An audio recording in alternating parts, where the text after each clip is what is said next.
गणपती बाप्पा उत्सवाची मोठ्या धामधूममध्ये सांगता झाली. मोठमोठी मंडळं आणि तितक्याच त्यांच्या मोठमोठ्या मिरवणुका. मग ती रात्रभर चाललेली एखादी लांबत गेलेली मिरवणूक आणि रात्रभर मोठमोठ्या ट्रक्सवर काही ठिकाणी लेझर शोज आणि डीजेचा भयंकर असा आवाज, हृदयाचा ठोकाही चुकावा मिरवणूक पाहणाऱ्यांचा, इतका मोठा आवाज, ढोल ताशांचा गजर, तोही सीमेपलीकडचा. उत्सवाला ना नाही आहे, पण याचे विपरीत परिणाम जे होत चाललेत त्याच्याबद्दलची जाणीव निर्माण होणार आहे की नाही.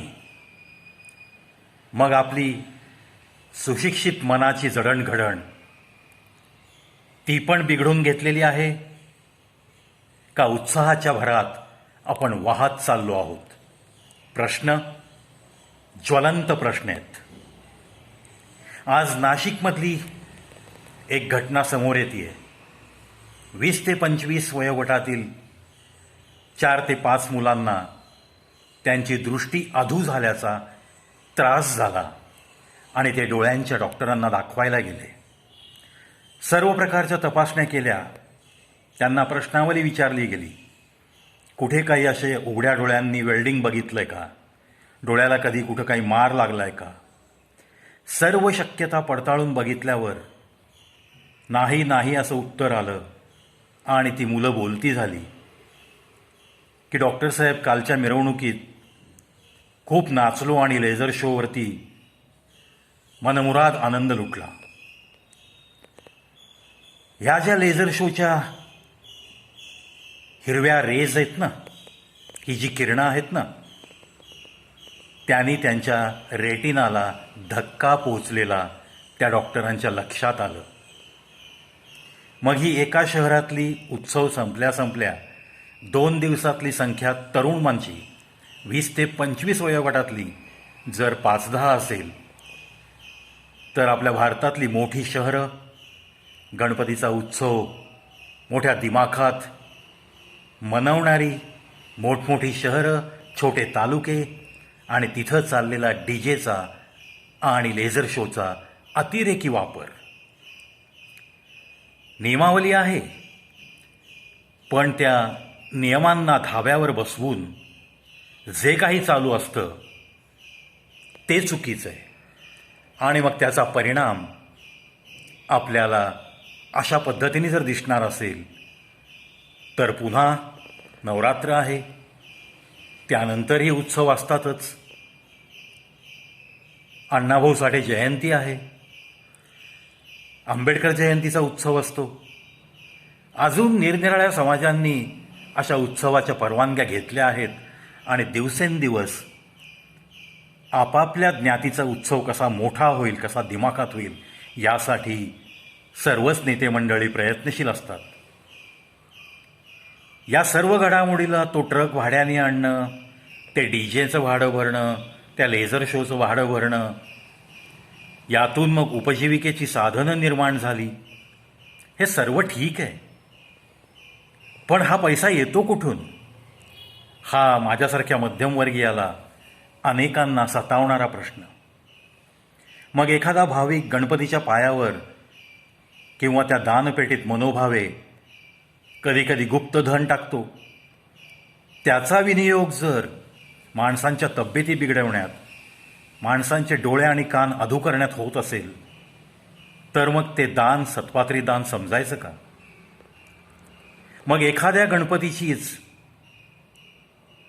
हा पावतो गणपती अशी समाजात क्रेज निर्माण करायची, अगदी वेल प्लॅन्ड, आणि मग त्या गणरायाचं महत्त्व वाढवून त्याच्या दर्शनाला हजारो लाखो भाविक रांगा लावून दर्शनासाठी तडफडतात. याबाबतचेही अनेक वेळा माहिती प्रकाशात येते. दर्शनाला जाणाऱ्या भाविकाला कशा पद्धतीने वागणूक दिली जाते, कशी खेचाखेची केली जाते, तिथे येणाऱ्यांना, आया बहिणींना भाषणामध्ये देवी म्हणायचं आणि गणरायापाशी डोकं टेकणाऱ्या त्या माता भगिनींना खसाखस खेचून बाहेर काढायचं. कोणती संस्कृती आहे? किंवा मग कुठलाही भाविक 1-2 सेकंद जास्त डोकं टेकवत असेल तर त्याला मारहाण करून बाहेर काढायचं. हे उत्सवनं वेगळ्या दिशेने चाललेत इतकंच मी सांगू इच्छितोय. याच्यासाठी लागणारा पैसा येतो कुठून, त्याचा स्रोत शोधला पाहिजे.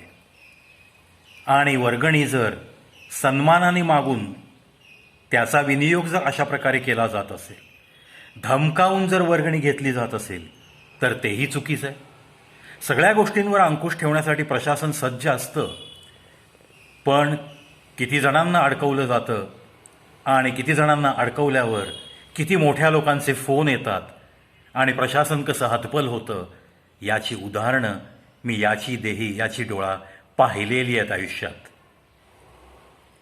कुठेतरी युवा पिढीला जर वाचवायचं असेल आणि त्या डीजेच्या आवाजाने जर लहानग्यांचे जीव वाचवायचे असतील, पशुपक्ष्यांचे जीव वाचवायचे असतील, तर कुठेतरी ही नियमावली कडक झाली पाहिजे. उत्सवाचं स्वरूप थोडं बदललं पाहिजे. काळानुरूप माणूस बदलत गेला हे जसं सत्य आहे, तसं जर नुकसानदायक घटना घडत असतील, मानवी जीवन जर धोक्यात येणार असेल, मानवाची प्रकृती जर धोक्यात येणार असेल, तर आपण का नाही सावध व्हायचं? आणि ज्यांना हे कळतं त्यांनी अशा गोष्टींच्या विरुद्ध उठाव का नाही करायचा? पहा, चला विचार करूयात.